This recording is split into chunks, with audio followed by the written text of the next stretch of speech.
The reason you became king of the universe, of course, is because of your fascinating French bread anecdote. Oh yeah, yeah. Come on the then. How did baguettes come about? If this is going to be someone cooked a loaf a bit wrong and said I can still make a sandwich out of it, I'm going to hit you. No. Go on then. Right. Napoleon, when he was at war and that with Russia. 1812, yeah. Yeah, all his soldiers were like, not used to the cold weather and that. So they said, take some clothes in your bag with you because it's going to be nippy out there. So they put all the clothes in the bag. Sure. They were told, it's Napoleon, for Christ's sake. No room for any food. You're joking. So couldn't they make some sort of like sandwich? No, it won't fit because of all the clothes. You have to take extra gear. Sure. So, anyway, he said, I can see where this is going. I'll be honest. Is there a baguette-shaped gap left in their holdall? They thought, let's make some bread that you can fit down your trouser leg. What? That's not true! No, it's not, I read it in Euston train station. I was waiting to go back to Manchester. Where did you read What, scrawled on the wall in graffiti? Yeah. Do you know was it also meet me here for cock fun at 12 o'clock? The upper crust sandwich shop, Euston station. It's on the wall. What do you mean it's on the wall? Do you know it says like sail on at Dixon's, whatever? Yeah. Next to that there was like a bit of information. Once you've read the stuff on Dixon's, I get information. There's a big thing about the history of the baguette. I read it and I thought, we got to make a sandwich we can spit down our trouser leg. But how can you march and fight with a huge piece of bread down your train? Although it would be intimidating. You see them coming, you go, sacre bleu, look at the size of them. They're big fellas. Well, blimey. I can't help but feel that could be a practical joke at your expense. Yeah. do that. Well, the Earl of Do you Sandwich... ever question anything you read? If it's printed up, is that, like, fact for you, then? Well, it's not funny. I mean, if they were trying to be funny, it's like... it's not, is it? So it's information. Have you heard us? Things sometimes want to be funny when they're not. That's exactly what happened with the sandwich. The Earl of Sandwich wanted something he could fit down his pants. And it was those triangle cut sandwiches wrapped in cling film were perfect. You might be right. You might be right. I am. Because the Cornish pasty, so they could drop it down the mines, isn't it? They wrapped it up they wrapped up like meat and vegetables in pastry, and they sort of crimped it, and it was like and they dropped it down the mine, so, yeah, that's how that came about. And bagels were originally made so that people could play hoopla, but then eat afterwards. I don't know if you're aware of that. That is true, Karl. Well, anyway. Call my bluff. Is that all true? Yeah. They're all true. They're all true. Yeah. Tell your kids that when you have them. Yeah. If they're still alive in a million years. Well, it might be true. Can someone confirm that baguette fact, that it was so Napoleon could stick it down his trousers? Not him, his soldiers. His men. Yeah. Fascinating information. Fascinating bread information, Karl. Radiohead. Yeah, now this is my song for the lovers. It's a beautiful track. It's Let Down off OK Computer. It's one of my favourite Radiohead tracks. It's lovely. Right, set the tape going now if you want to tape these songs. Avalanches, Frontier Psychiatrist. Absolutely. Well, we've had lots of emails. People, obviously, we inflamed and provoked about the Cornish pasty. I've got a couple of amendments to that. The crusty bit, is actually as a handle, because obviously the miners had dirty hands, and they'd eat all the stuff in the pasty, and they'd be left with this sort of crust, and they could throw that away. Mm-hmm. Also, someone told us that at one end was an apple, so you have a little sweet as well. Little dessert.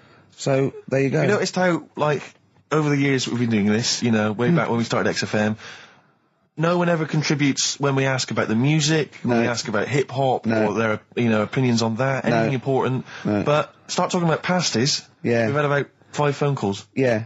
And someone phoned up to confirm. They used to work for Upper Crust, and basically, Karl got all excited. So it is true. She went, well, I don't know if it's true. I've read the same sign you did, Karl. Interestingly, there's an email here that says, which basically offers a history of the baguette, and talks about after the revolution, the government decreed that all of France must eat the same bread, and it was up to the bakers to bake this bread of equality. And then Napoleon kind of made sure it was a particular, he kind of set in. Obviously on the bread you can eat anything you find in the garden, frogs, snails, bits of horse, but squid. the interesting thing is, Rick, that there's no mention of sticking it down your trousers whilst going to war. The French have tried to keep that secret for over 100 years, It was only Steve. the upper crust people. Nearly 200 years. That is a top secret. Somehow Euston Station upper crust got hold of a document left behind in an old sea chest, possibly Napoleon's. Could have been Josephine's. Unfortunately, jotted it down. He's kicking himself now. Oh, Secret, I cannot believe I left a note. If he talked like that. He did. He did that, yeah, he talked English, but in a very funny French accent. You got to play a record. No, what? Because I see Steve's face. No, but I've got used to it. Shut up. Wait, what were you thinking during the quiz then, when the questions were coming out? What were you thinking of? Well, what it was, right, just before the quiz started, I had to go to the toilet, right, because the rule is, right, people who don't go to it, once it starts, phones off, no more toilet. They take it dead serious, don't they, right? Yeah. So, I went to the toilet. Now, I'm not being out of order here, it just got me thinking, right? I went to the toilet, the gay fella in there, right? There was a gay fella in there. Gay fella in the toilet. Now, How could you tell? How did you know? Just typical, everything about it, right? Everything about it, right, yeah. Oh. What, large handlebar moustache, leather cap. Butt plugs, amyl nitrate. Could I just say that these views do not reflect the views of the management of XFM or me and Steve. Or most of the people in this country. Go on, Karl. What's your problem? Yeah, but this is what I'm worried about, really. But this is why I only got Danny Minogue right. Right? Because this was floating around my mind. Went to the toilet. Now, go into the toilet. They have like men's cubicle and they have women's cubicle. Yeah. Now, without sounding out of order, is it wrong for me to think gay men should have their own little cubicle? Go in. They should have their own. Well, not cubicle. You mean an actual toilet, I suppose. When I was at the urinal, normally, there's a fella there, and then you go, all right, and there's no pressure. But I couldn't go. I was thinking, should I wait? If I go into the toilet, it'll look obvious. Yeah. I had loads of pressure, and this was going on. What were you worried about? I'm so sorry. What were you concerned about? Viewers? I'm so sorry. It's like, right, listen, when I was a kid, right, and it's all right for you to go into women's toilets when you're a kid, it's like, oh, it's a bit cute, right, as long as you're not, like, over 15 or something, right? Right. But when I was a kid, I went into a toilet, and women, when they use their little cubicles, they don't shut the door. Some of them just sit down on the toilet, right, and you see everything, and... No, seriously, that's probably one of the first times I saw, like, a woman. Yeah. That, right, and my Auntie Nora when she was staying over. What happened with your Auntie Nora? She was, she's into wearing caftans. Into wearing what? Caftans. Oh, yeah. What caftans? Big, bellowy sort of dresses. Right. And, I used to sit on the floor at home in front of the telly. Sure. She was on the chair behind. Yeah. She did a bit of a sort of a Sharon Stone scene. Oh, God. Yeah. Did you see it? There was no underwear? No. What age were you? What was it like? What age were you? It was like a ripped tennis ball. What? Right, we're off air. Either that or put us in for the Stonys. This is the Best Of Show on XFM 104.9. I'm Ricky Gervais, with me, Stephen Merchant. Yes. I hope you're enjoying the Best Of. Oasis, Live Forever on XFM 104.9. Right, we're in the swing of things. It's mine and Steve's favourite bit of the whole show. This is what we do this show for now. Educating Ricky. Yeah. Go for it, Karl. As you said, learning can't be fun. Yeah. Yeah. Okay, I'll go for the one. What's the one about the butcher going down the butcher shop? You've got get your kit on, we're off down the butcher's. Yeah. You going for that one? Yeah. Well, do you know the saying, don't let the cat out of the bag? Yeah.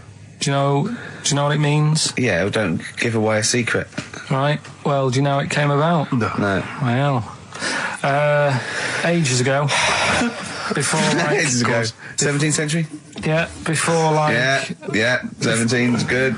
Yeah. Before, like, proper butchers and Dewhursts and supermarkets and that, you used to get these blokes who sold meat. Right. Butchers, they were called then, I think. Yeah, but the difference was they didn't stay in the same place, they moved about. Right, so they'd turn up on a street corner, and he'd have, like, loads of carrier bags of, like... Carrier bags? Yeah, with meat in and that, and people would plastic be carrier bags. Yeah, with mobile butcher on them. Yeah. Right, so and an email address. Yeah, go on. People went, right, yeah, I need some meat. Right, so they'd go up to this bloke and say, what have you got? And he'd say, well, I've got a you can have a bag full of pig, or you can have whatever, a bag full of chicken, whatever. Yeah. And they'd go, yeah, how much? They go, call it a fiver, whatever. Yeah. And they'd buy them, and to make more money, they didn't always fill the bag with what they said was in it. Oh, I thought that might be the case. Right. Yeah. So what did they ever put cats in there? Yeah. But I don't see what. Okay, so sometimes they would put a cat in the bag and pretend it was chicken or whatever else. Yeah, so why was a cat any cheaper than a chicken? Because cats are wandering around the streets, aren't they? Chickens aren't. So they'd get a chicken, they put a chicken on the top so that when they look in it, they'd go, yeah, that's all right. Got a bag full of chicken. They'd get home to make the dinner, and they'd be like, what are we having tonight? And they'd go, well, you'll never guess. And they'd have like, well, you can have a chicken leg, and... but it would be a cat. Yeah. They'd have to defrost a pizza. Yeah. Did they mind that they were eating cat then, in those days? He didn't say. He just was saying about the saying, don't let the cat out of the bag. It's like, if they see that, they're going to go mad. I'm mildly disappointed with this story. It's all right if it's true, but there's something about it's just... I want to know more. He always leaves it... Is it Karl doesn't quench your thirst for knowledge, he creates more. I don't know if that's a good thing or not. Well, yeah, he's like the pot noodle of information. Yeah, do you know, he never... I want to go... I'm not nourished by it. It's like if for every fact he tells me, there's 10 others that spring up that I have to get clear. Well, so it was the people that were doing this, it was the dodgy butchers that coined this phrase. Were they saying to each other, don't let the cat out the bag? I.e., what I mean by that, Jack, is don't let them see the cat, what we've stuffed in there. Yeah. Dodgy butcher, that's another phrase, isn't it? So that's the first one. Is that a euphemism, or is it dodgy butcher? As his meat delivered round the back. Sure. So that's that one. So let's get your kit on. What does that mean? It's a euphemism for homosexuality. Okay. And meat, presumably, in that means different things. It doesn't. It's a word that is also a male bird. Would it mean chicken or cat necessarily in that context? Or well, I suppose it could. Yeah. Do you know what a fable is? I've got a rough idea. Okay, it's a thing that uses sort of metaphor, analogy, just to explain sort of morals. I mean, they're very old for a start, and it's all. I'll give you an example of one. A quick one. Oh, the one about the dog with two bones. He goes to a dog's got a bone. He sees a reflection in the lake, and he thinks, "Oh, that dog's got a nice bone. I'll have that." And as he goes to get that one in the reflection, he drops the one he's got, and that's one about I think I was told one when I was younger. Go on. I think it was one. This young lad, he's got a dog, right, and he's about 8 years old. And this dog, he's had it since he was about 4, and it's a bit tired now, and he chucks sticks for it, and it doesn't go for it. And he's saying to his mum, "Oh, I want a new dog because this one's useless. It doesn't do it doesn't have any fun with me." So they say, "Oh no, but Rover's a good little dog. You should look after it." And he's like, "Oh, I don't like it. I want a new one." So they buy him a new puppy, and it's running around, yapping about, and he's loving it, and he's playing around with it in the grass. And then one day he goes to the park and he's messing about and rolling about with it, and he falls into the lake, right? And the little puppy's like yapping at him, and he's going, help me, little dog's yapping. And then the old dog comes and gets his collar, and it pulls him out of the lake, and he goes, "Oh God, why did I forget about you? You're the better dog."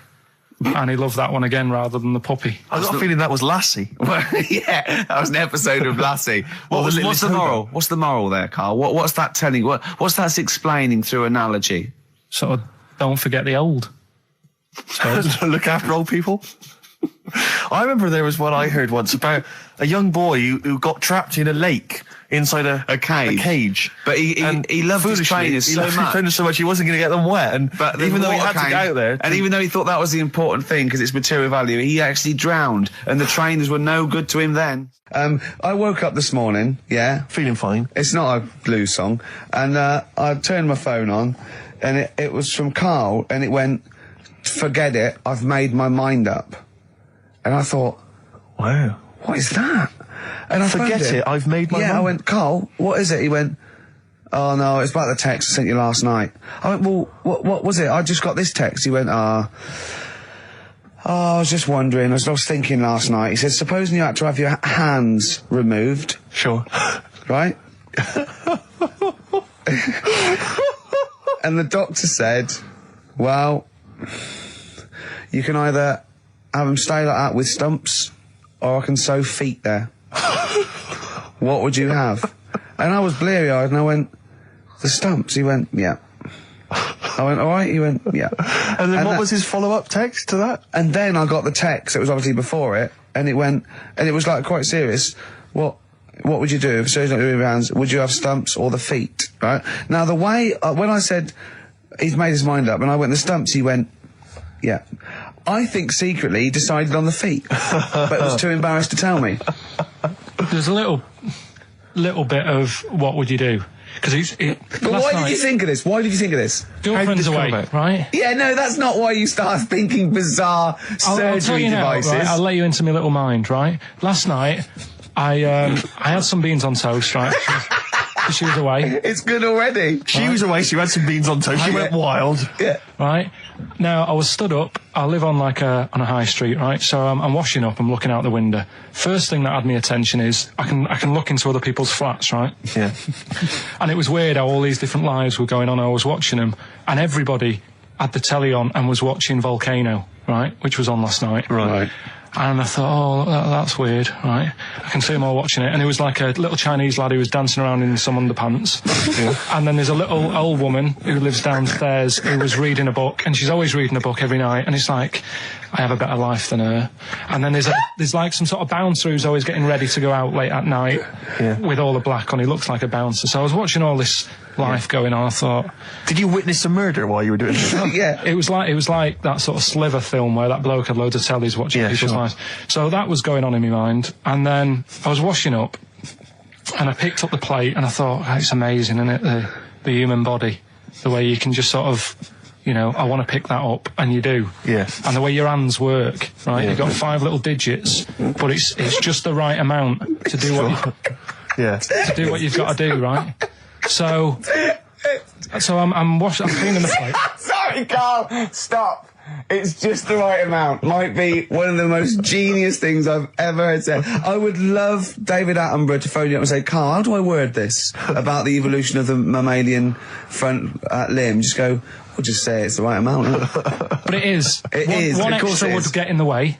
Yeah. And one less would just make it that little bit more tricky when picking up a bit of a slippery dish. Sure, or buying gloves.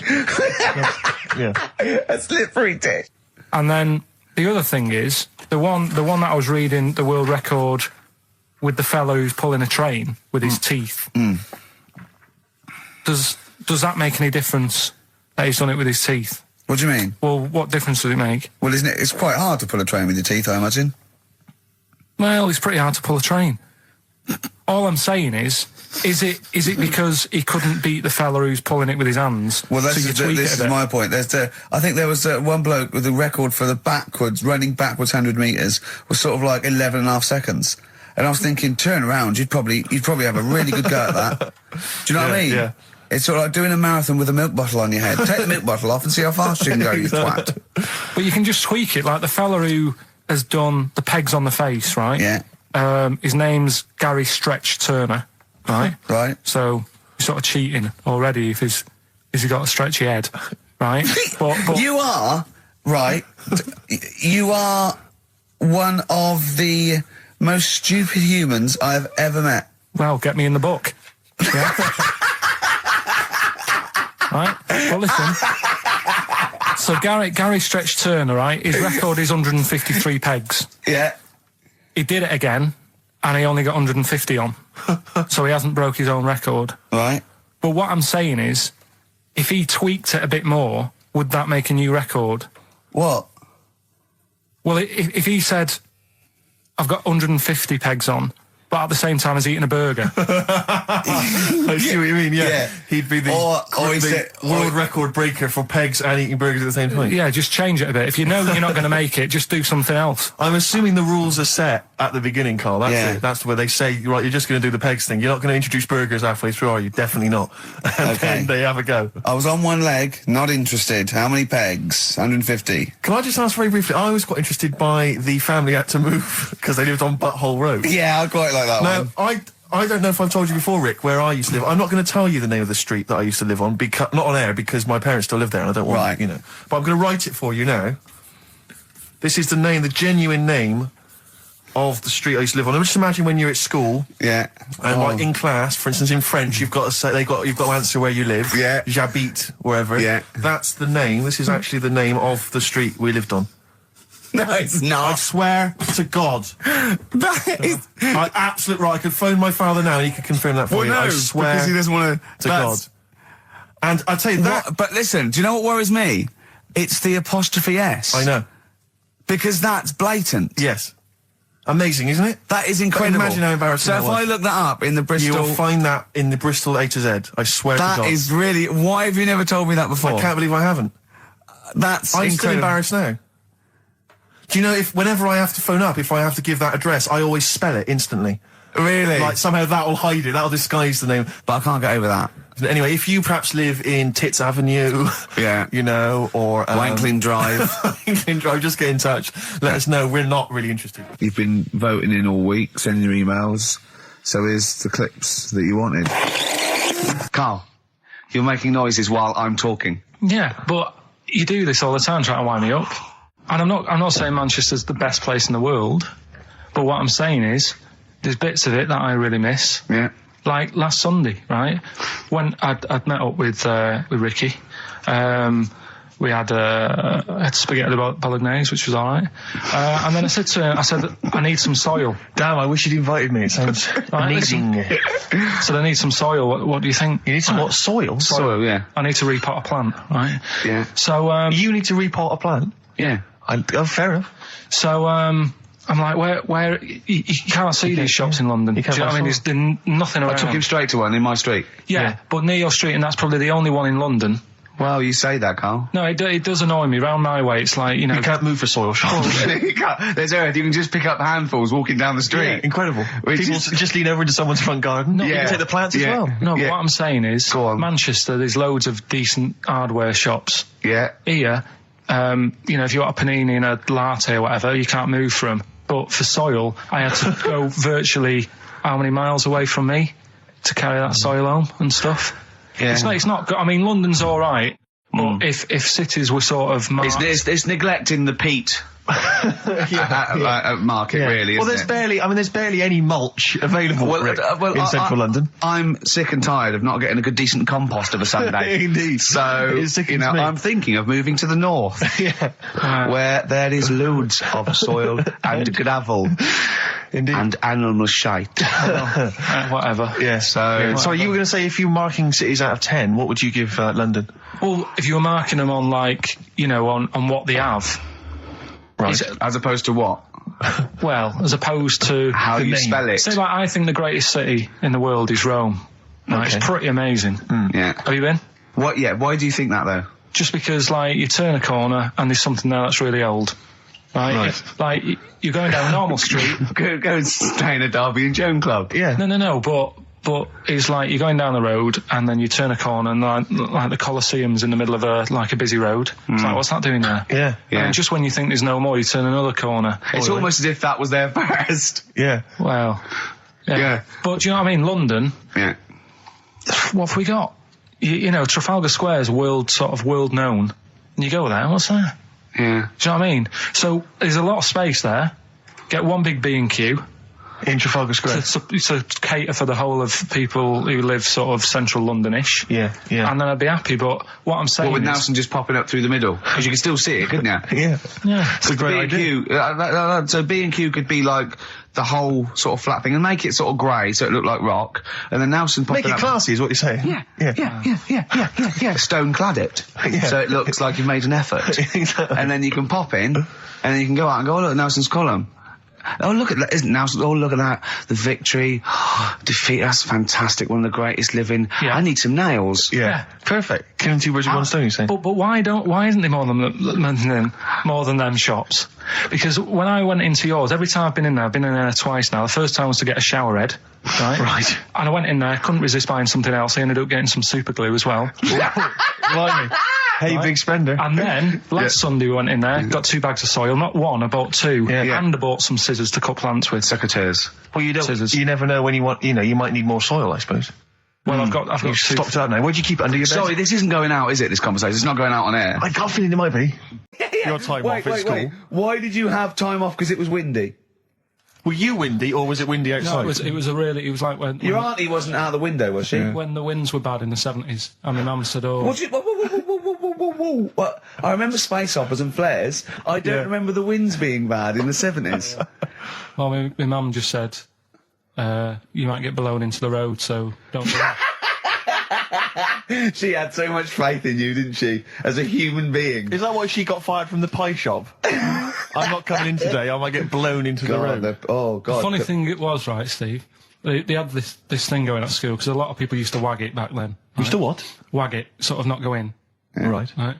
And they sort of tried to make it interesting for you by giving you an education. A certificate if you did a full week. Reward for the rest of your life with achievement. That sort of carrot. And also, like, let you go home at 3 o'clock on a Friday. Right. If you'd done a full week and that. Yeah. So it was lovely weather all week. Then it just sort of changed on a Friday.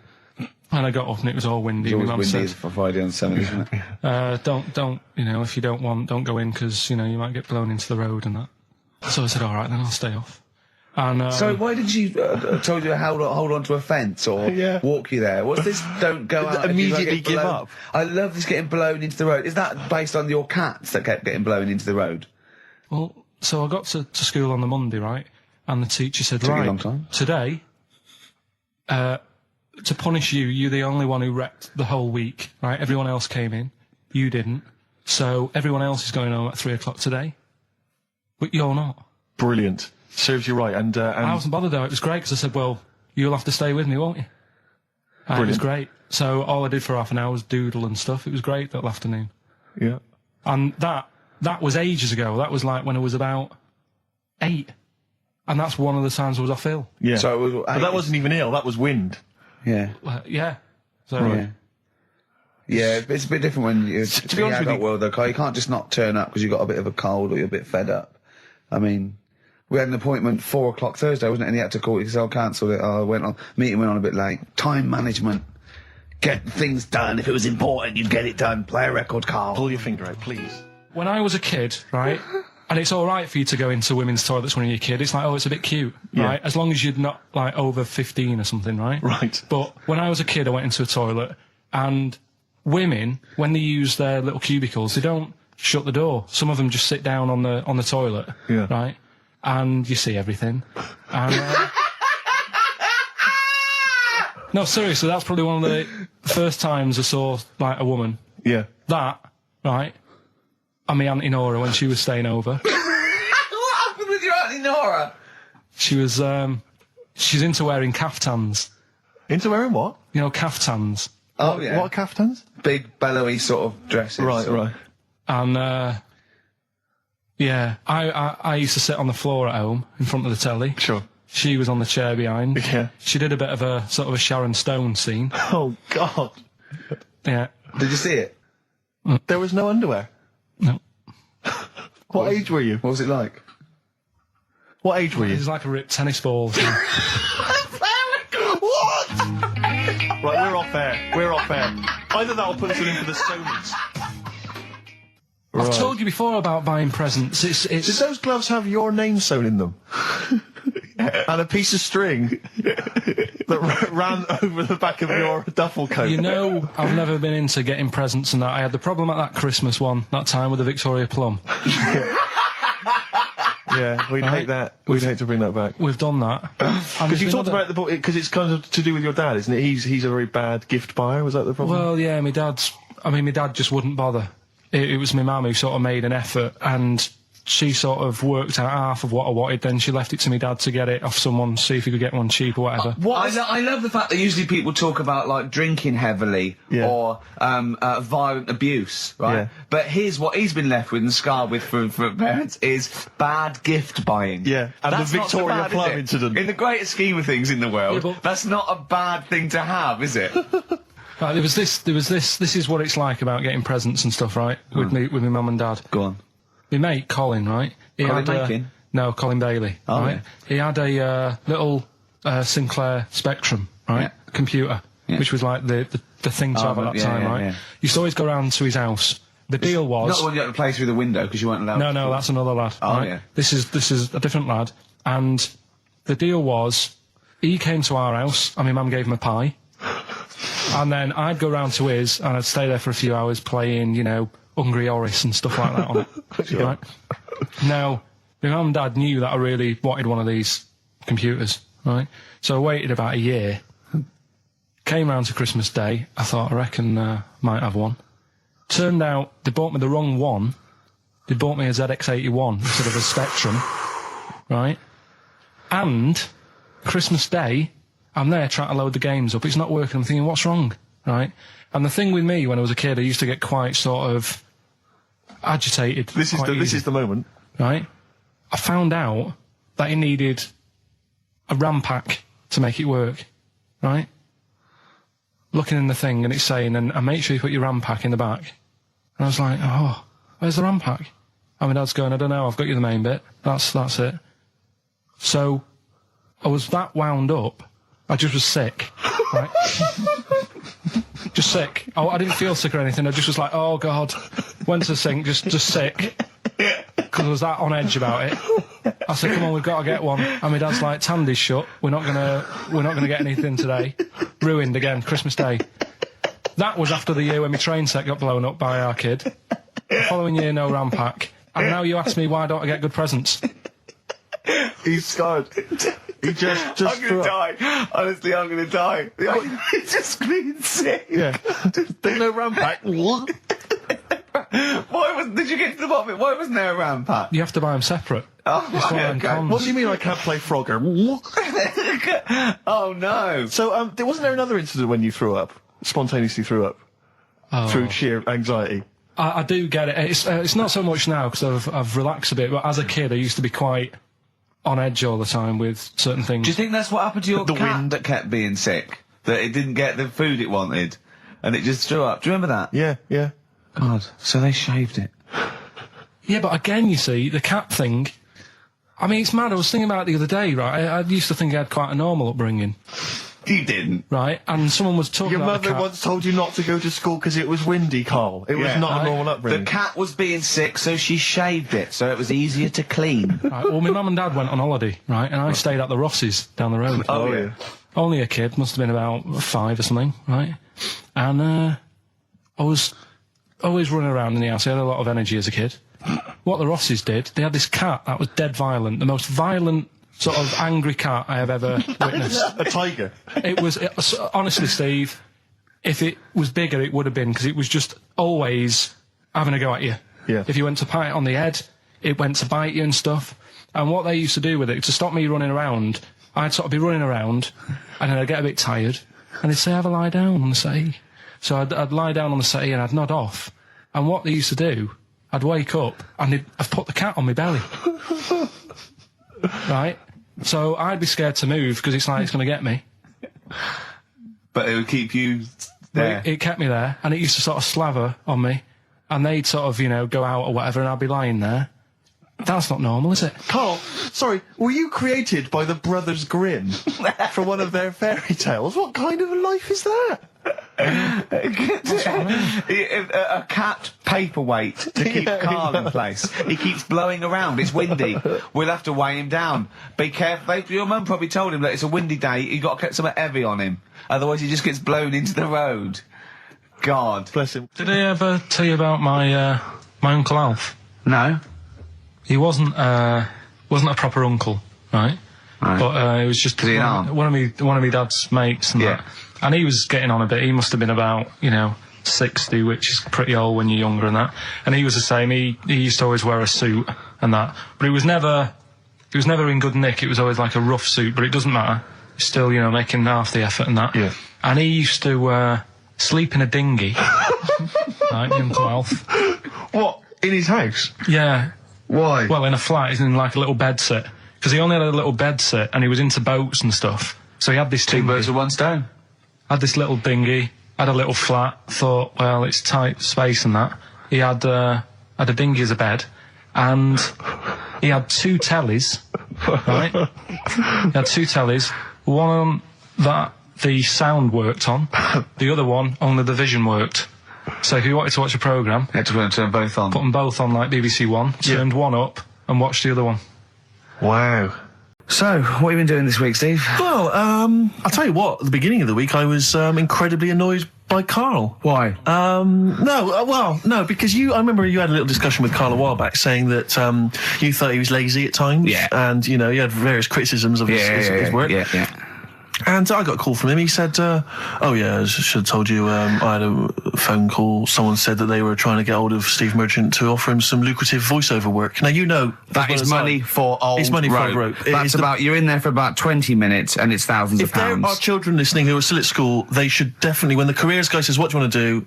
Try and get voiceover work. Just become a voiceover artist. It's money for old rope. Yeah. So I can't believe my luck, because, you know, I love money for old rope. Yeah. And I said, well, what's the information? He said, I don't know. I deleted the message. It was on his answer, and he deleted the message. I said, right, when did the message come? He said, last week.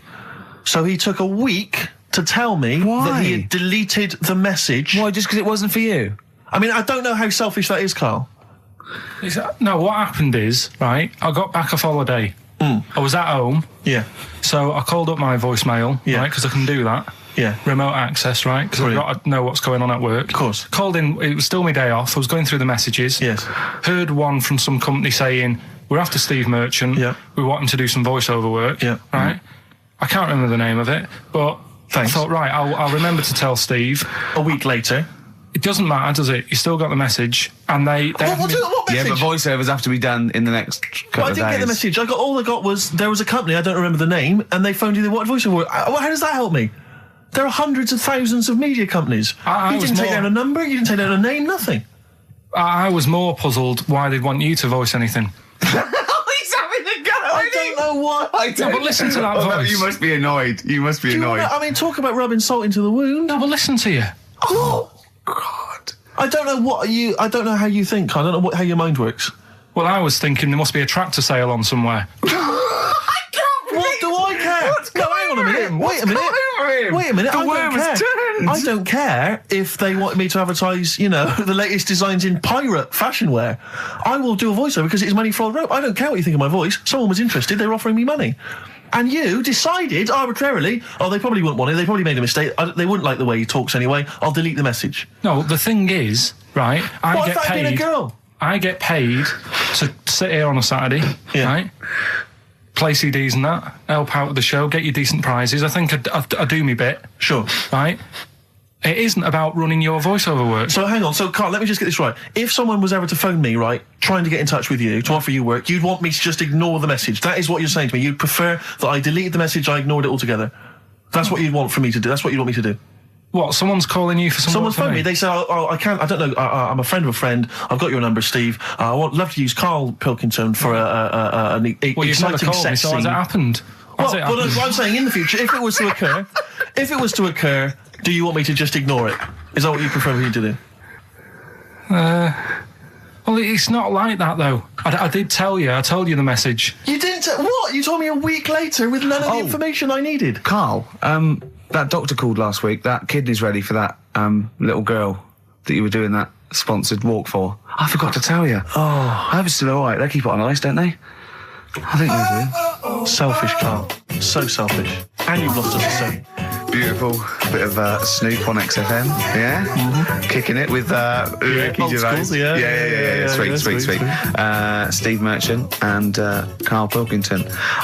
What has happened to Karl? Because Karl, I thought, is this sort of sweet little buffoon, almost childlike in his ways. You know what I mean? Like Charlie Brown after some sort of head injury. And now he's And now he's coming back like that, having a go at, not caring about voiceover work. It's like, because Heat have written about him a couple of weeks, it's like he thinks he's better than you in some way. I do care, though. You're out of order saying that, right? Because I've sorted you out with tickets for stuff. He doesn't turn up to. Karl, I received a phone call. You deleted the message offering me voiceover work. You're as bad as my agent. I'm appalled by it. And I thought we were friends. At least his agent, when he does it, is losing himself money as well. Yeah, exactly. You've got no comeback. You're still sweet. And to have a go is you've got a mank whine. Right? For a voice. Like a cartoon Gallagher brother on Coronation Street. I mean, and yes, Steve does sound like a Wurzel, but that doesn't, do you know what I mean? What about Jethro? Jethro does well. Jethro gets on Des O'Connor anytime he wants. Just has to phone Des up. And he's on there. Straight on and there. He's whining like a Wurzel as well. So, you know, to say that is a rubbish... all right, apart from that then, what else have I done that's wound you up? Well, that's a good starting point, because you haven't even apologised. No, it's a shock, because that's the first time I've let you down. And I didn't really let you down because I passed on the message. You didn't? Well, we've been through it. You didn't pass on the message. Saying I deleted a message for you is not passing on the message. I mean, I just think what's happened is that you've got a little bit of celebrity now from the show. I mean, I've seen you being recognised in pubs and stuff, or people have come up and they said, "Are you Karl?" because they've seen Ricky. Now, it just seems to me that you are not keeping yourself grounded. You are just, you cannot deal with fame. You've not got the intelligence to cope with the celebrity, and you're just becoming this kind of ego-driven monster. Now it's getting. It scares me, Karl. You're not the man I remember. Look, I put a lot of work into this on Saturday. This isn't even my proper job. Right? Where were you in the week? Oh, he's got you there. What? Where were you in the week? I said, let's meet up. Let's, come up with some new features and that. Where were you? Karl, you phoned me about an hour before you wanted to meet. That is not what I would call. I mean, that is arrogance right there. That's the way I work. That's arrogance right there. That's ego right there. He couldn't go. When I came in, he said, "Where's Steve?" I said, "Steve can't make it." I had to tell him why. Steve was staying in to tidy up because his landlady was coming. This he couldn't get over. He could not get over that you couldn't make it because you had to stay in with your landlady. He talked about it for about the hour when we were working. What are you talking? Last week I had a bad throat. You wouldn't tolerate that. You wouldn't accept that. When you had a bad throat, where were you? Why couldn't we do any work then? Because you were at home with your mum and your dad. You were on holiday, weren't you? Why didn't you get your mum and your dad to clean the flat? Oh, he's done it again. He's done you again, mate. Play a record. How has he done me? What? They live in Bristol. Yeah, the joke's on you. He couldn't get him to clean the flat. I don't know who's laughing at who now. Right, listen. Can we just go back to laughing at Karl? Okay. I'm getting excited now because we've had loads of calls and emails, not only backing me up, but going a little bit further. Apparently, Johnny Mango called in again. He's become our sort of official researcher on this show. There is evidence that Queen Victoria in Balmoral, with a young house guest, Winston Churchill, used to consume cocaine-filled lozenges. So there you go. Also, MDMA was a precursor of sort of ecstasy, a derivative, and that was big in the day, giving soldiers, a little pick-me-up. So it's not so mad, is it? It sort of makes sense because he was into his speeches and that, and they say that coke gives you sort of, the balls to stand up and say like. Not that that's a good thing. And no, it's not. No, definitely not. No, right, but. Apparently, it makes you confident, doesn't it? So you can stand up and say, we're going to fight them on the beaches. Yeah. And all that. And sound like you mean it. It's exactly, yeah. When he was sort of like, a little bit pissed up with his cigar on, coked off his tits, he wanted to fight. He didn't care where it was. He'd fight on a beach. He didn't care. He didn't care if he got sand in his new trainers. Exactly. He was boozed up. Yeah. You want to fight. Yeah. That's why he was coming hard. He was very much, you got to think of him as the Liam Gallagher of his day. Yeah. Oh, dear. Bad. Are we allowed to talk about this? I mean, I don't mean in terms of referencing drugs, but are we allowed to... Is this like libelous to Winston Churchill? One, you can't libel the dead. Yeah, but two, is that only in America? I'm asking, and we're not saying, Two, I think you're probably going to do also a fair comment. Three, we say we were joking. Yeah. 4, it's a satire. Yeah. 5, we love him. 5, we're not condoning drugs in any way. 6, this is Dermot O'Leary's show. I didn't have a go at him anyway. I said he's all right. If there's any lower against Rasputin, we might be in trouble. Law against You did willfully Rasputin.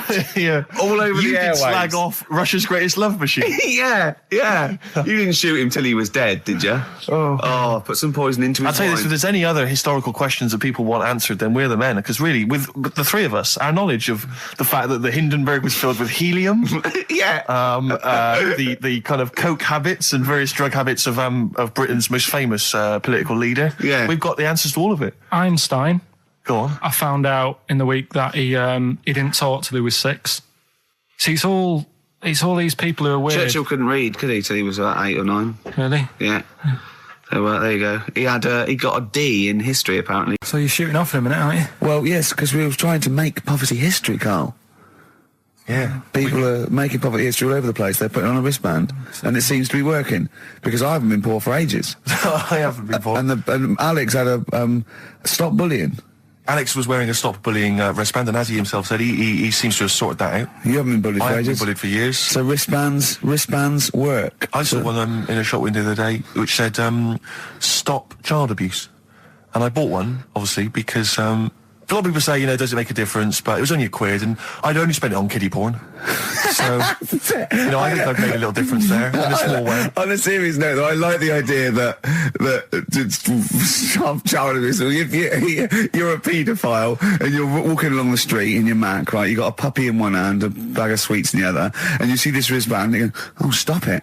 Oh, okay then. Yeah, I hadn't thought before. That's what I think. Okay, fair enough. Yeah. Well, I won't be doing that again. Yeah, he was hanging around in Topshop for unsavoury reasons. He saw them in there for only £1. Karl, we haven't got long, have we? We've got an hour and a half because we've got to shoot off. I've got to shoot off down to Live 8 and introduce Rem.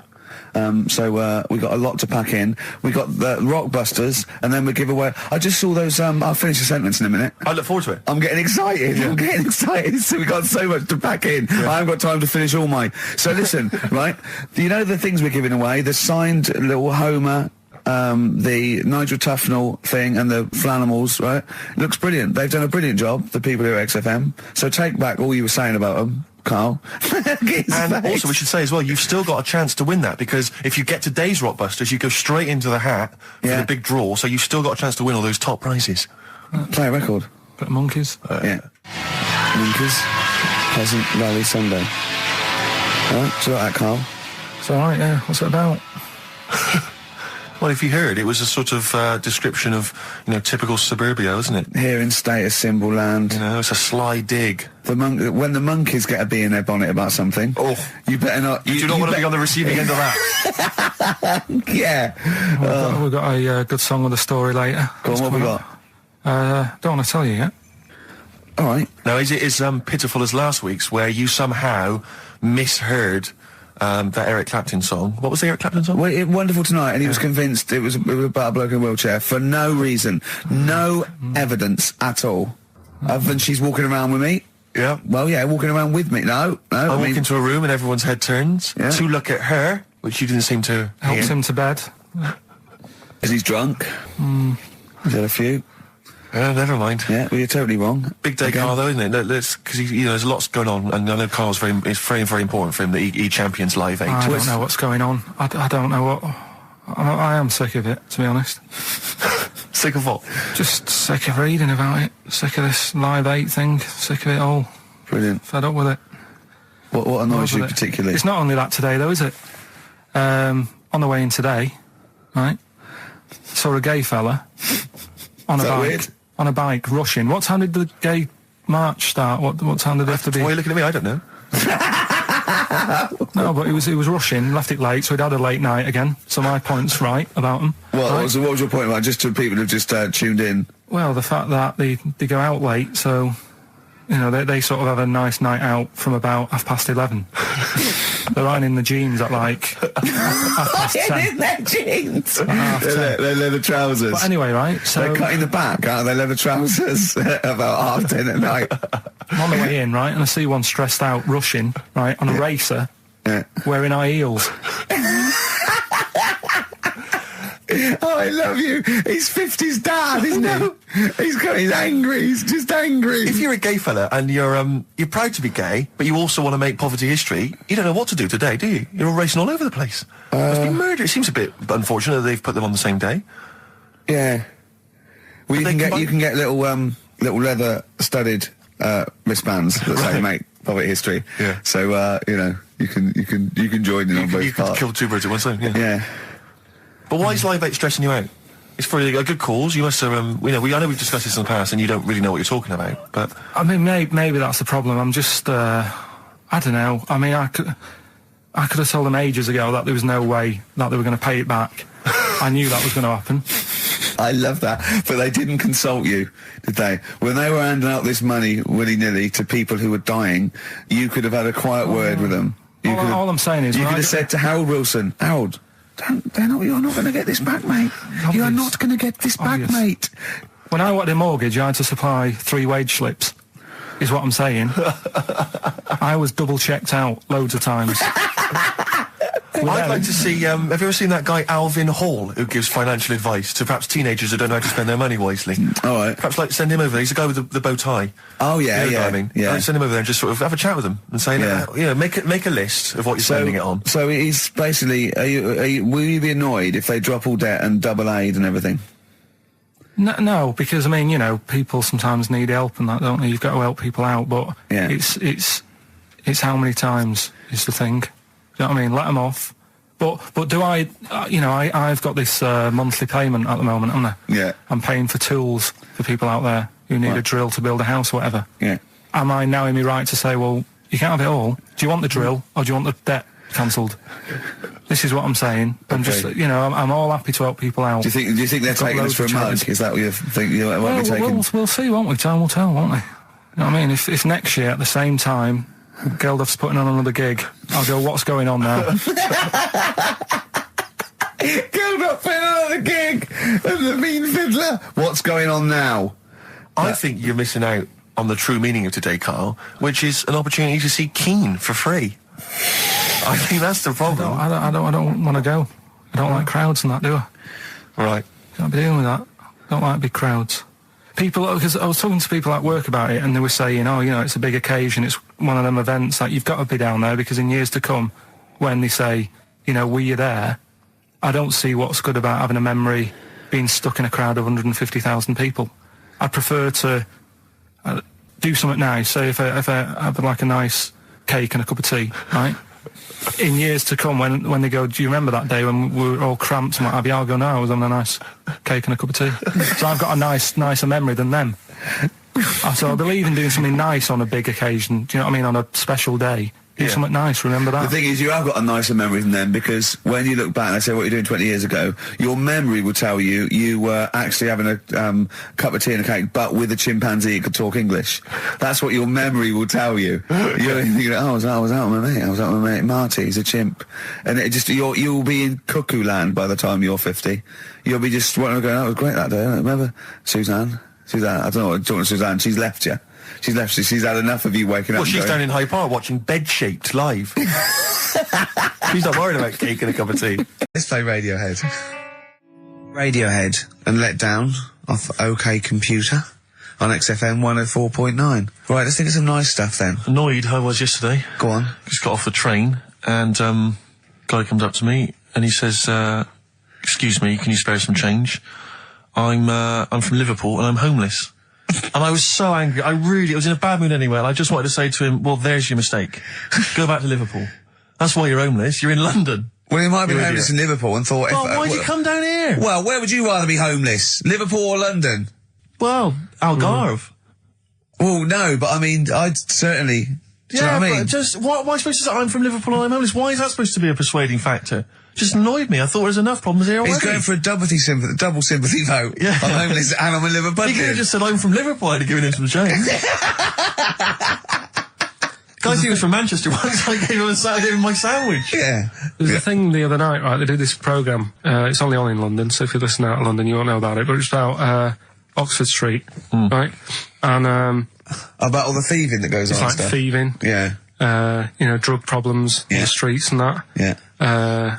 What gets on people's nerves, those people with the boards, golf sale and all that. And there's this bit that concentrated on the homeless problem, right? And he said, this fella looks after the homeless, he goes up to him, says, how are you doing? Are you hungry? Do you need food and that? He said, a lot of people worry about the homeless, but we do try and look after them. and the Salvation Army were there, and they said, and this is where they can come if they need anything, if they need any food, or any clothes, if the shoes are worn out. And they said, oh, can we have a look at that, right? So they go in this little room where all the clothes are, and they go, and there's like a load of jumpers for them in the winter, in the cold. And the camera sort of pans across. A load of ties. Right. For the homeless. What? Ties. Ties for the homeless? For round the neck, like, to look smart. No, they use them as belts. I've seen a lot. Or as a lead for their dog. Yeah. What are you talking about, ties? That's what they did. They said, here's the room with all the stuff in it. Right? Jumpers for the homeless. Jumpers, shirts, trainers. And you got a load of ties. Nobody wanted one. Some evening dress. They got a formal function. Any cravats? Now, where's the cummerbunds? I'm thinking of being homeless outside the Royal Albert Hall tonight. That's where the real pickings are. I'm breaking in the back door of the Savoy this evening. Oh, dear. Another charity thing that I was reading about the other day that they're doing. Do they give them trainers? Because I've seen a lot of tramps with new trainers, and I think there must be like equivalent of a soup kitchen where they get shoes, because that's it must be, yeah. Otherwise, that's weird, isn't it? You blow any money, you beg all day and get a nice new pair of Nike. Yeah, no, don't waste it on clothes. Get some tenants. Get some, special brew. That's the best value. Go on. Some smack. Go on. If you've got a lot of worries, on the street. Little starter bag. Take your mind off it. Yeah, take your mind off it. Yeah. Well, that's weird you say that, because, you know, a trainer's the most important thing, because, like, you know all the problems in Africa. Sure. Right? A lot of problems going on there. Yeah. The other day, they're asking for people to send their spectacles to Africa. Right. Would you be happy if you were over there and, like, you're hungry and that? And then they say, here you go. Well, yeah, it must be for a reason. I don't think they've got bad eyes and that. Yeah, I know, but I don't think they go round. It's not like when you see those things on Live Aid and there's people dying but they're putting specs on them. No, I think that's what it is. No, it's not, Carl. They sort out food and medication before they put a little pair of specs on the lads. That isn't how he came across in the advert. I think they probably walk hand in hand. You know, the people handing out the food are also, you know, walking alongside guys with the specs, and they're handing them out as well. But what have they got to look at? What? They don't own anything. They'll realise how bad everything is. God, it's rubbish here, isn't it? I tell you, I try and help out the world. I've joined a little charity thing. They pay me £5 a month. Yeah. I'm all up for helping. Yeah. But sometimes you think, what can we do? You know what I mean? Yeah. What can we do? Okay, what can we do? We can't do anything. Okay. Play a record. We were talking about the debt the other day. I was reading up on the amount of debt that South Africa are in and that, and it's just like, that's without any shops. Do you know what I mean? If they had shops to spend the money on, there'd be murder. That's third world debt isn't because they bought too many smeg fridges from us. It's shopping. Look, who's been shopping? I have. Oh, well, you've gone over the top. You're on a budget now. You're getting nothing but grain and blankets for the next year because you go mental. Who just spent £1 billion in Dixon's? Oh, God. Forthcoming single from The Thrills, that's called Santa Cruz. On XFM 104.9. We were just talking about people who do good work, you know, wandering up and down Oxford Street, giving stuff to the homeless and things. And I was at they have a little kind of music festival back in my hometown of Bristol, periodically in the summer. They can never really attract any decent acts, but, you know, we support it anyway. Not even Portishead? No, they never Tricky? No. Right. I think that, well, this year it was Robert Plant, who sang lots of old blues covers, and people were quite bored until he played Whole Lot of Love at the end, and then we sort of went, you should have done all the old Led Zeppelin, stop playing all this other nonsense we're not interested in. So I always set this for next time. Yeah. Robert, no. But I was just snuck off into the woods for, you know, a waz, because I'm quite rock and roll like that, and I was passing, and these are a group of people, and I've always thought they never get enough praise, enough credit, and I genuinely, and I mean this entirely sincerely, I really do. I don't mean to be, I'm not taking the mick at all. But the St. John's Ambulance people, they're absolutely blinding because they all look like nerds. I mean, they all look like kind of goods. They're normally kind of fat women or kind of blokes. I think you're doing very well for their new recruitment campaign. Well, so, I was going to say, I think you're selling it to people who this is my point, Rick, is that they've not changed the uniforms in like 40 years. It's normally, it's normally the kind of the nerds from your school who went into it or whatever. It's kind of old people. I saw them, they were all sat around in this little area. No one was, they were just sat around, they were bored, they weren't really enjoying the music. And I thought, look at that, they're not that fat kid over there. I pointed him out to my mate. I said, see that fat one over there in the uniform? With the glasses and the hairbrush forward. With the glasses, hairbrush forward, the kind of blue navy jumper. Satchel. There's a little satchel, He is never going to get off with a girl, probably until he's like 30. And even then it gets to loosen clothes. And even then it's because he's giving mouth to mouth to her. Right, and I thought, he's never going to get anything. And I'll tell you this, all these trendy young girls walking around in their kind of, cool summer gear, in their trendy tie-dye and the like, I'll tell you, when one of them, takes something that's a little bit dodgy that they bought off some guy with dreads, right? And then they're desperate for him and they zip in there. Oh, quick, my friend's, passing out. She's had a funny turn. And he's straight there with his water and his medication. Oh yeah, they need him then, but he doesn't get any action the rest of the time. And that's what annoyed me about it. I thought, they're doing a bloody good job. They turn up at sports events, at festivals. No one gives them the time of day. You never hear any good praise about them. And they're there, sat there. Steve. Hot or cold. Tell me the truth now. Did you join the St John's ambulance last week to get some birds? Got no action. Really? I had no action. And I've been passing some dodgy E's around all the festivals. By the way, your dreads are awful. You can see they're fake. They're made out of newspaper. They're awful. You really do look an idiot. But seriously, I'm all joking aside, I genuinely wanted to give some massive props. If I could give some big ups to the St. John's people, because I genuinely, without any joking, I genuinely think they do a brilliant job. Could I just say how good I think the Salvation Army are? Because you see those elderly ladies with surgical supports, a lot of them, all look like Thor Herd. Yep. Well, that's a prerequisite to get into that particular army. And they play that bloody tambourine, rain or shine. And they are just, all they're trying to do is, save you from burning in hell. And they don't get any respect. Of the Salvation Army, do they, would they have to get called off? Yeah, they'd be, it'd be the Gurkhas first, then all the regulars, then the TAs. I think then it's sort of like police. Lifeguards, down to, I think, AA, and then it's the Salvation Army. Right. We send in the Salvation Army, obviously, if we lost a lot of casualties, and they're the last to go. Yeah, but they are all highly trained, aren't they? All those old women, they can kill them out. Yeah, with a single blow. Yeah. So, good to them, good to the John's Ambulance, good to, Salvation Army, big up. But I think we should just, if I might introduce a new feature every week, let's just give some props. Let's just give some massive respect to someone who doesn't get enough respect. Yeah. Who doesn't get enough respect? Who's done a blinding job? Mother Teresa. She's gone now. She's gone. She won't be listening anyway. Who's the best person there is? Who's the best person there is? I'll tell you what, I'm gonna call, either Karl Vorderman or Esther Anson and say who's the best one you've ever met that did something. Yeah. All right. And we'll heap praise upon them next week. Yeah. Great. What? I just don't like. They know they're doing a good job. Right. If I did that job, I want a pat on the back. You wouldn't need a pat on the back. And people are starting to, it's like Karl Vorderman. I like her. She's all right. She does a good job. But now that Better Homes, they only tend to turn up at people who have had problems.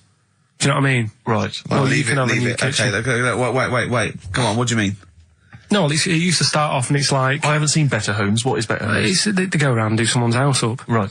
Do you know what I mean? But then they get a bit of bad news. And Carol thinks, I'll cheer them up, I'll give them a new kitchen. Yeah. And it annoys me because if you haven't had bad news, it doesn't mean you're not worth a new kitchen. Did you send in an application? Yeah. You say that I'm bald, I'm from Manchester. Well, if you'd written that, they'd have rushed round. Yeah. What do you mean? What they say, so-and-so's had a bad year, his mum died, he lost his leg, and all he's ever wanted is a chaise longue and a hostess trolley. And the annoying thing is, right, they might not be the ones who write in, it might be a neighbour, but they also get something sorted out for them. Really? So even though the neighbours had a bit of bad news, they go, I'll cash in on this one, I'll send a letter into old Carol, tell her that, mum's passed away. Yeah. I'll get a new conservatory sorted. Sure. And sometimes the neighbour gets a better deal than the person who... Do you know what I mean? The person who's had a bit of bad news gets like a new little kitchen, whatever.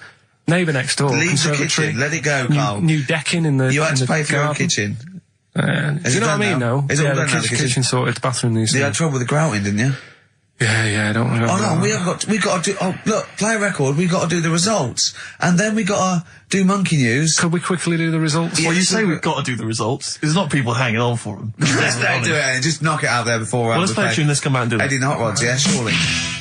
Eddie and the Hot Rods, do anything you want to do. That's uplifting, isn't it? Oh, the drumming, brilliant. Takes me back, all the way back to 1978 on XFM 104.9. What were you doing? What are your memories? I was actually probably dancing around miming the drums to that in my bedroom. In fact, I remember... Were you nude? No. I remember, I think I had that one on a single, but I'd got it from an old jukebox, so it didn't have a middle. Sure. Right, I think they're called dinked, right?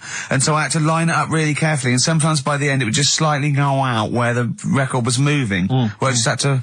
Interesting anecdote there. Fascinating. Yeah. What a lovely insight. Since you're right for asking me what I was doing 25 years ago. Yeah. Carl, quick, the results, then Monkey News. I need some Monkey News, but I need the results first. Right, play it again and give the answers. Here we go. Songs of phrase. Name the artist. Name the artist. I know you're just 16, but looking old. Hue and Cry. That's... Who's that?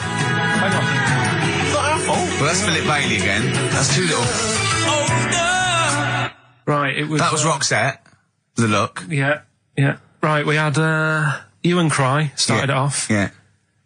16. That was Dean Martin. Because Jane's Addiction. Yeah. Because Chinese, Philip Bailey. That's second outing he's had. Last one, we used him for Chinese, where there's a hairy Chinese kid. He's never got so many royalties being used in racist game shows. Brilliant. Then Roxette and finishing with George Michael. Oh dear. So. Brilliant. Right. Who's the winner? Well, the winner, actually, it looks to me like he's got all of them here, from Bognor Regis. It's Stuart Birch. Well done, Stuart, and you get that bag of tat. Bognor Regis. Yep. Oh, just need his takes address. me back as well. Yeah, if you just email in your address, Stuart, and you can have those goodies. If you're not interested, don't bother. Steve. Oh, chimpanzee that Monkey News. Okay, monkey-related news from Karl Pilkington. Anyway. Educating Ricky. Good, we've settled that then. Go on. The titles that are meant to sort of pull you in. Yeah. We've got, what was it? Stocking, Aitken and Waterman. Yeah. You've got It's Not His Vault. And Get a Load with This. Get a load with this. So, which pun do I pick first? I think I'll go for Get a Load with This. Get a lobe of this. Yeah, get a lobe of this, yeah. Well, that's a story about a girl who, she was deaf, right, for 4 years. And, it happened quite a bit back this. What year? Or was it, I think it was ages ago, was it? Yeah, quite a bit back. She was deaf for about 4 years. Having an argument with her mum, it said, which I didn't quite understand. Because I don't know how they do that. Yeah. But she was having an argument, and a man pushed her against the wall, and she banged her head, and her hearing came back. Okay. Was she wearing a Walkman, and it fell out? And she'd realised, there's no explanation. There's no explanation? Well, why is that teaching me something then? So I knew you'd say this, right? So I thought, right, I'll stick something on it. Do you know that bees are deaf? No, you can't just, no. If you ask someone something they don't know the answer to, they don't tell you something else. Just, I'll tell you something else then. I can't answer that, I'll tell you something else. Imagine that, if you asked a teacher. Look, how do birds fly? Wow, if you're going to do that, tallest building is, I mean, what? Well, that was the equivalent, Karl, of running away when we asked you a question. Yeah, the intellectual equivalent. Look over there, there's a monster. Yeah. Listen. What do you mean? Okay, so... So her hearing There's no explanation. There's no explanation. Or you don't know. Well, there isn't one, is there, really? It's a bit weird. Did the doctors not look into it? No, I think they just said, oh, that's good. So again, I don't... Where did this information... Is that... If you read this on the net, is that all they put on the net? There was once a deaf woman who hit her head and she could hear. Hearing came back. It was bizarre things about being deaf. Was there three, I've got that book, yeah, it's a good book, that. Was there three more pages you just couldn't be bothered to read on? Yeah. No, it was just a little bit, and it was there a little picture, a cartoon picture? No pictures, I just read it. Ow. Look, ow, if you don't want to know, if you don't want to learn, you know. Yeah. Okay, It's Not His Vault. Let me have It's Not His Vault. You got to save this. This has got to teach me something. It'll be an interesting story. Right, It's Not His Vault. This fella. Yeah. What year? Ages ago? Olden times? I'd say in the 70s. Okay. Would you? Any evidence for that? And does he wear flares in the story? Right, is that your reason? No, it's a bit like Uri Geller, this fella, right? Where he's electric. He's electric. And if he walks past the telly would fizz. If he walked past the radio, it all goes like that. Ooh. His hair stuck up all the time. And he'd be having a bath and everything would be all right, and then the power would sort of switch on in his body, and the electric in his body made him jump out of the bath. So... What do you mean so? What is that so? What does that so mean? You've given us nothing. You've given us nothing. You'd have to at least give us the scientific explanation. Yeah. Electric eels have 400 volts in them. Oh, is this the running away again? What was that one called? Yeah, but it's not his vault. But there's a reason not his fault. It's not his fault. I thought it was going to be something about I think we should do these the other way around. I think you should tell us the story and then we'll hear the pun. Can you talk about your grandparents? Well, my grandparents, of course, the thing about my grandparents, I have mentioned this before. Yeah, I think they've got about 3 teeth between them. It's unbelievable. My grandfather... They're all their own now. He was in the RAF in the war, right? And for some reason, he had problems with his teeth, and they pulled them all out, and they replaced them with a false set of false teeth. But during the wartime, I don't know whether this was just like what it was like during the war or just the 40s, but he had a kind of wooden plate put in with like some kind of fake teeth attached. Oh no. And he's never had that changed. So he's still got the wooden plate and about 3 teeth still hanging on it. Oh. It's just so he and my grandmother combined, they cannot eat anything that's kind of solid. So they will literally get up for Christmas dinner. They'll get up and they'll put the meat on like it's sort of 6 a.m, go back to bed for the day, get up and eat it about 9 o'clock at night. And the best compliment you can have if you've cooked dinner for my grandparents is, oh, this is lovely. You can suck it away. Yeah. Imagine that. Why don't they just liquidize it? Have a nice little roast smoothie. They have done in the past. Really, and a little apple crumble smoothie to follow. If we take them out to eat, like at a restaurant or something, we've got to phone ahead to make sure there's fish on the menu. Really? Because they can only have fish. But then the bones, you see, that's a problem for them. Well, you can take the bones out of fish, can't you, and sort of mash it up? Yeah, but the eyes are going Steve, as well. Could I suggest the fish cake? It's already mashed, it's with the potato, it's in a crispy crumb, which doesn't hurt anyone, whether you got teeth or not. Rick, can I go on. make a little... Yeah. I just want to make it... Because obviously not everyone's as fortunate at Christmas, Rick, as us. What about the vegetarians? What are they eating? A nut cutlet. What the hell is a lovely little nut cutlet. Can't they have, like, tofu, but in the shape of a turkey? But I love the fact that so often, you know, certainly your Linda McCartney veggie items, they always try to fool you into thinking it's the real thing. You know, some veggie sausages that they've injected with something so they'll taste like sausages. Yeah.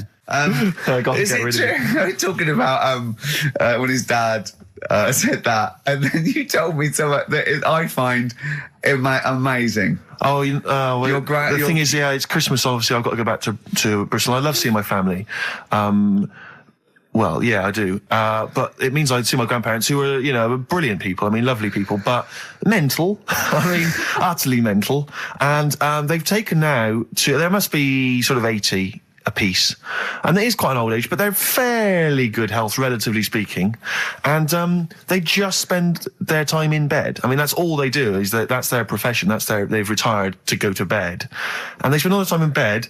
I tell you what they're like. They're like that old guy, they're like all that old family in Charlie and the Chocolate Factory. Oh, yeah. Remember, none of them had got up for like 25 years. Yeah. And you said that they go to bed and they go to sleep, but then when they wake up, what they do is put an extra pillow so they're slightly more upright, and that's them in the day in bed. That's the daytime thing. But they get up and cook and stuff. What they do is they've got about 6 teeth between them. I mean, my grandmother needs false teeth, but refuses to go and have the old ones extracted and the false teeth fitted. So she's working with about 3 or 4 teeth. Oh. My grandfather had false teeth given to him during the war. Wooden ones? Well, it was plastic teeth on a wooden pallet, right, that sits at the top of the mouth. He's still got the wooden pallet, but most of the teeth have come off. So there's about 4 teeth left, 4 false teeth. He's got a set of false teeth that make him look like he needs false teeth. I mean, that's pretty bizarre. So the problem is that they have to get up. They get up about 7 a.m. to put on, say, you know, some beef or lamb, whichever they're going to cook. They put it on at 6 a.m, 7 a.m, so that by the time they eat it at 6 at night, they can use the phrase, this is what a good meal is for my grandparents, if they can use the phrase, oh, that's lovely, you could suck it away.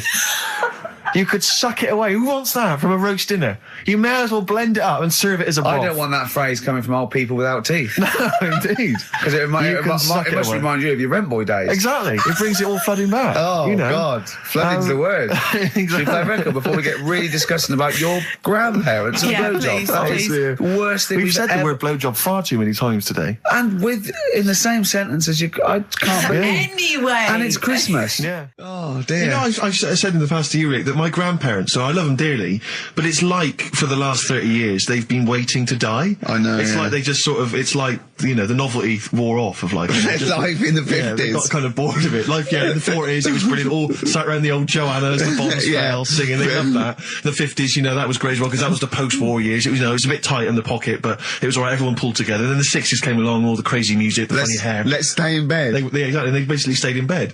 And it was one Christmas when my grandmother said to my dad, "What do you like for Christmas? What do you fancy for Christmas?" And this must have been, I don't know, 20 years ago. She said, what do you fancy for Christmas, Ron? And he went, well, you know, I could do with a nice big kind of warm winter overcoat. She said, don't worry about that. She said, don't worry about that because your father will be dead soon. It's right, you can have his. Meaning my granddad. Well, to be honest with you, my father's still waiting. Which is good news. Good news for my grandfather. Less good news for my dad. He's freezing. He's freezing. He finds out, how is he today? He's fine. Oh, okay. Oh, I'm freezing. It's such a weird mindset, that. I think that, to me, is what sums up people from that older generation, the 40s and 50s. And it seems to me that you've got that kind of mindset. It's like you were born in the 30s. And whenever you talk of your childhood, it's like you had, like, a baked potato to take to school. And a hoop and a stick as a Christmas gift. The other thing is, I think that that sort of generation, it seems that the man is dependent on the woman. There's a total dependence. Oh, absolutely, If she dies, he's done. Yes. He's done for. Just pine away. If he dies, she's got 30 years of pottering. Absolutely, yeah. Do you know what I mean? And going to, like, you know, the youth club and the church. I know what you mean, It's sort of like that. It's sad. Of course, it's sad for them, but it's sort of not the end of their life. No, sure. And it sort of is the other way around. I don't know why that is. Yeah. It's terrible. That's a little melancholy thought for. I know. I've really you brought it down. You've brought it down. I've brought it. This isn't a nice show at all. This is terrible. Well, we're going to have people just killing themselves. Listen.